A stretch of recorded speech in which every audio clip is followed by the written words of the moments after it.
So hey guys, welcome back to this YouTube channel. माझं नाव शुभम आहे आणि तुमचं शुभम भोवतवरती स्वागत आहे. तर आपण प्रॅक्टिस सेट 1.1चा क्वेश्चन नंबर 2 सॉल्व्ह करायला घेतला होता. त्यातले 4 क्वेश्चन्स आपण पहिल्या पार्टमध्ये म्हणजेच ह्या चॅप्टरच्या सेकंड पार्टमध्ये कव्हर केले आणि ह्या प्रॅक्टिस सेटचा आता हा थर्ड पार्ट तुम्ही बोलू शकता. ह्या प्रॅक्टिस सेट म्हणजे ह्या थर्ड पार्टमध्ये प्रॅक्टिस सेट संपलेला असेल. ओके, तुम्ही कधी कटिंग चहा स्पेशलवाला चहा प्यायलात का?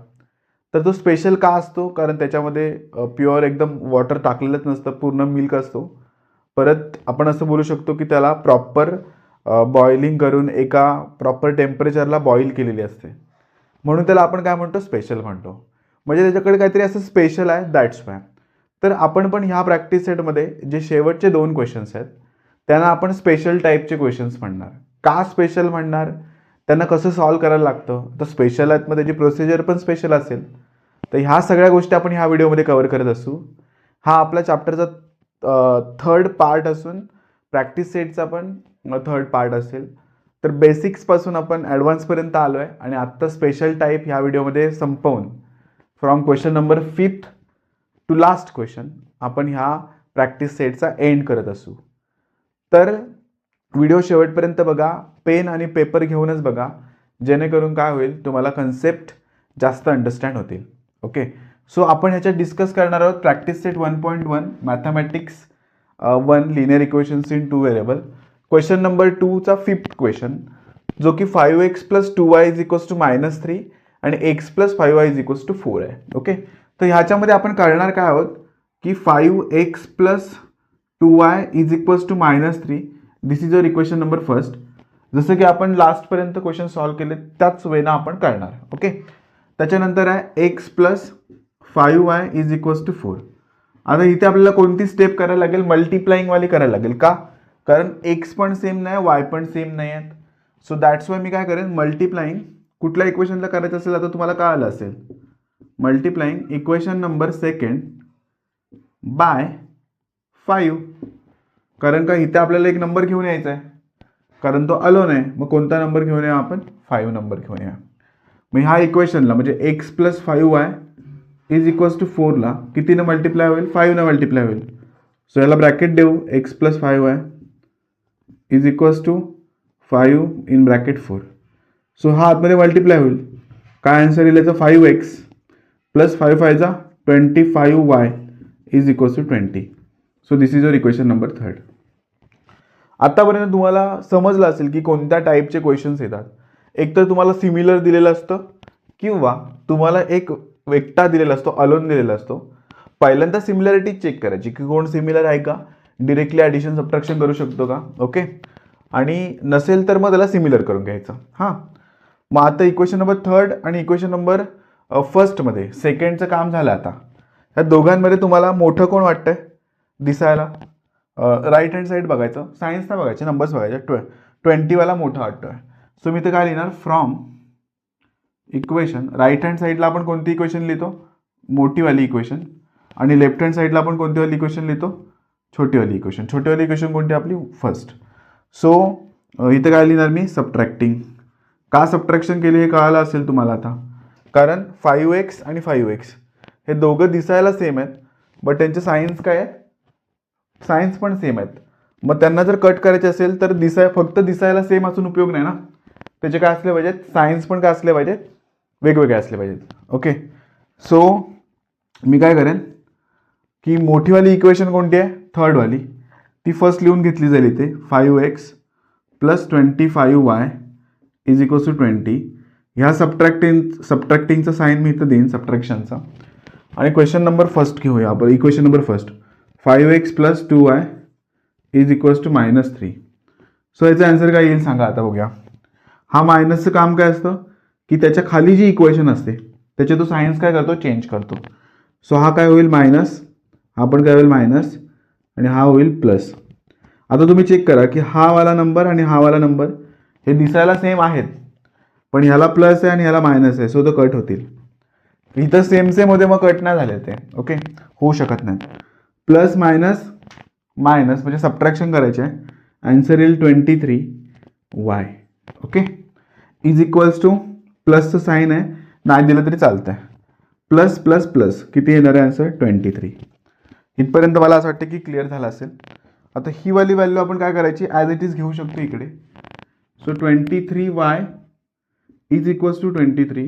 Therefore y is equals to 23/23. Answer किती येणार आहे, वायचा आन्सर आलं 1.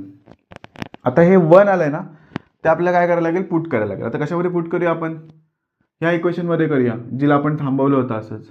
मग put y is equals to 1 in equation second. जी अलोन आहे त्याच्यामध्ये पुट करायचं म्हणजे बेस्ट पडतं सॉल्व करायला. तर मग मी इथे काय करेन, x plus 5y is equals to 4. So therefore x plus वायची व्हॅल्यू किती आहे, 1 पुट केली जाईल, इथे येईल 4.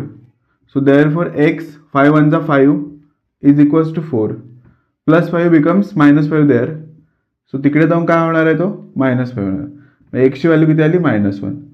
सो मला आता समजलं की वायची व्हॅल्यू आहे माझ्याकडे 1 आणि एक्सची आहे माझ्याकडे -1. मग फायनली मी सोल्युशन लिहिणार x, y is equals to -1 1. Easy. आता हे टाकून बघूया आपण, एक्सची व्हॅल्यू किती आहे, -1. सो 5 -1 प्लस वायची व्हॅल्यू किती आहे, 1. सो 2 × 1. सो याला सॉल्व करूया. -5 प्लस 2 आन्सर इज -3. सो हे आन्सर आणि हे आन्सर काय सेम आहे. सो आपण काढलेला आन्सर काय, ऑब्वियसली राईट आहे. तर ही मेथड आहे. आता इथपर्यंत इझी क्वेश्चन्स होते. ह्याच्या पुढे काय होतील, थोडे क्वेश्चन्स डिफिकल्ट बनत जातील. ओके, घाबरायची काहीच गरज नाही. डिफिकल्ट इन द सेन्स थोडा ट्विस्ट दिलेला असेल त्याच्यामध्ये. सो मला असं वाटतं की इथपर्यंत क्लिअर आहे तुम्हाला.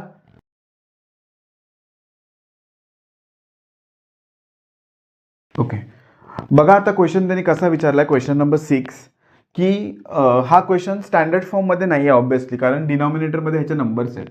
सो आपल्याला ते रिमूव्ह करायचे आहेत. आता ते कसे रिमूव्ह करू शकतो आपण, की इक्वेशन्स जास्त नको व्हायला. सो मी काय करतोय, 1/3 घेतो इथे, पहिलीवाली इक्वेशन ॲज इट इज लिहून घेतो. ओके, आणि त्या इक्वेशनच्या डिनॉमिनेटरला कोणता नंबर आहे त्यांना बोथ साईडला मल्टिप्लाय करतो. आता कसं करेन बघा, की मल्टिप्लाईंग अबोव इक्वेशन बाय 3. आता 3नंच का मल्टिप्लाय केलं, कारण डिनॉमिनेटरला 3 आहे, दॅट्स वाय. ओके, सो मी आता काय करेन, की ह्या इक्वेशनला 3नं मल्टिप्लाय केल्यावरती इक्वेशन कशी दिसेल, 1च्या ठिकाणी 3 येईल डिवायडेड बाय 3 आणि हा x राहिला, प्लस या 3च्या वायच्या बाजूला कोण येईल, 3 येईल, इज इक्वल्स टू इथे पण कोण येईल, 3 × 10 डिवायडेड बाय 3. सो नीट ऑब्झर्व केलं तर हे 2 कट होतील, हा ह्याला कट होईल. मग उरलं काय, फक्त x plus 3y is equals to 10. This is your equation number first. Easy होता. आता ह्या केसमध्ये कोण आहे, खालती 4 आहे. सो आपण 4ने मल्टिप्लाय करणार. मग आता सेकंड इक्वेशन घेतो, 2x 1/4y is equals to 11/4. Okay, so मी आता कितीने मल्टिप्लाय करणार, multiplying above equation by 4. Okay, so ह्याचं किती होईल, 8x होईल.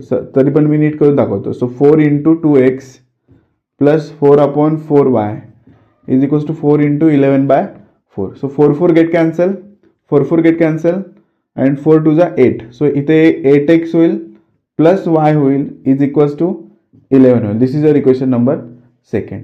आता बघायचं फर्स्ट इक्वेशन आणि सेकंड इक्वेशन. आता ह्याच्यामध्ये अलोनची केस आहे. ओके, आता x पण एकटा आहे, y पण एकटा आहे. मग काय करूया, ह्याला 8नं मल्टिप्लाय करू शकतो आणि ह्याला कितीने मल्टिप्लाय करू शकतो, 3नं मल्टिप्लाय करू शकतो.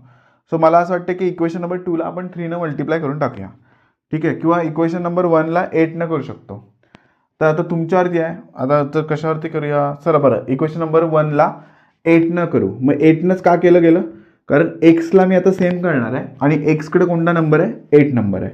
मग मी आता म्हणतो नाव multiplying equation number first bye